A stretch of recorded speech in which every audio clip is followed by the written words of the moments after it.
friends, welcome to Miss Donnelly Reads. Today I have for you Carmela Full of Wishes, written by Matt Della Pena and illustrated by Christian Robinson. Okay, so here we go. So you see they're working in the fields right here, all right?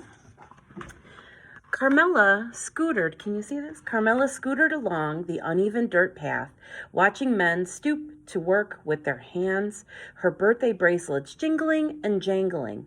The thick greenhouse air smelled of marigolds and overturned earth and fresh manure. Carmela knew exactly what manure was, but she didn't want to think about that. Not today.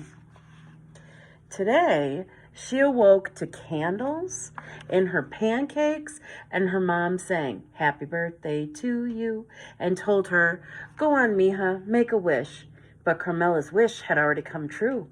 She was finally old enough to go with her big brother. Carmela followed as he cut back onto the street at Freedom Boulevard, past the crowded bus stop and fenced-off repair shop, past the old folks' home where 200 old women waved and smiled, past the huge home improvement store where her dad used to stand around weekend mornings waiting for work. Carmela tried to make small talk with her brother as their metal cart rattled, but her brother didn't make small talk back. He didn't want her tagging along. "Too bad," she told him with a glare. "Too bad." Just outside the laundromat, she picked a lone dandelion growing among the concrete weeds. She pulled a breath and leaned toward the fuzzy white bulb. Just before she could blow, her brother butted in. "Did you even make a wish? You're supposed to make a wish. Everyone knows that." "Of course I made a wish," she told him, but it was a lie. Carmela didn't know. Carmela helped her brother sort clothes one-handed, helped him load the washers one at a time. While their clothes spun, her imagination turned, each new thought ushered in by a jingle of bracelets. Her brother found the sound annoying, and he shot her a dirty look. "Too bad," she told him with a glare. She jingled her bracelets as they rode up to Miss Maria's vegetable stand, imagining a machine built into her bedroom wall, one that would spit out anything she could think of, but mostly candy. She jingled her bracelets in line at the locksmith shop, imagining her mom sleeping in one of those fancy hotel beds she spent all day making for fancy guests. She jingled her bracelets at the bodega down the block from their old apartment building, imagining her dad getting papers fixed so he could finally be home. She jingled her bracelets outside the pharmacy, eyeing the shiny new bikes in the window. Her brother stopped in his tracks. "Why do you have to be so annoying?" She thrummed her bracelets at him and said, "It's a free country." The only time she didn't reach for her bracelets was when her brother ducked into his friend's house. Carmela slumped down on the curb, silently imagining all the things she could turn him into. The slimy pink tail of a rat, a cockroach scurrying away from the light, a wheelbarrow full of manure left in the sun.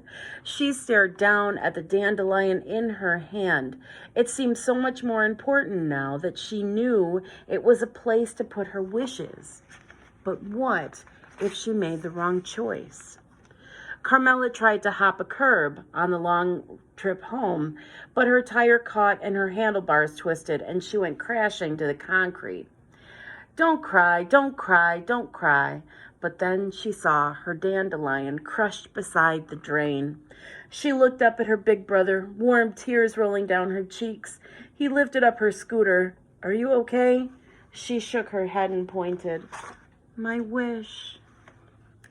He took her by the arm and led her back up the block, past the laundromat and the flea market, past the greenhouse and the smell of manure, past the overgrown park across from the train tracks.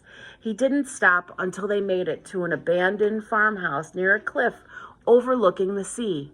"Close your eyes," he said. Carmela closed them. Now, make your wish. Carmela listened to the ocean's hum in the distance. She listened to the squawking birds. She listened to the wind whistling past her ears. Then she opened her eyes. She saw hundreds of tiny white spores lifting into the air, floating out toward the far-off surf. The sky was full of wishes.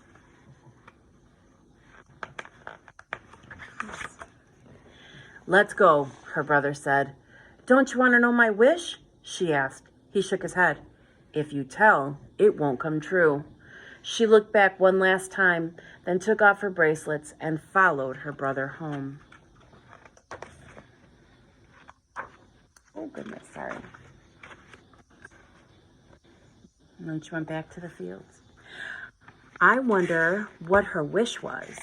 If you could make any wish in the whole wide world, what would it be? Think about that and then make your wish. Have a wonderful day. Bye-bye.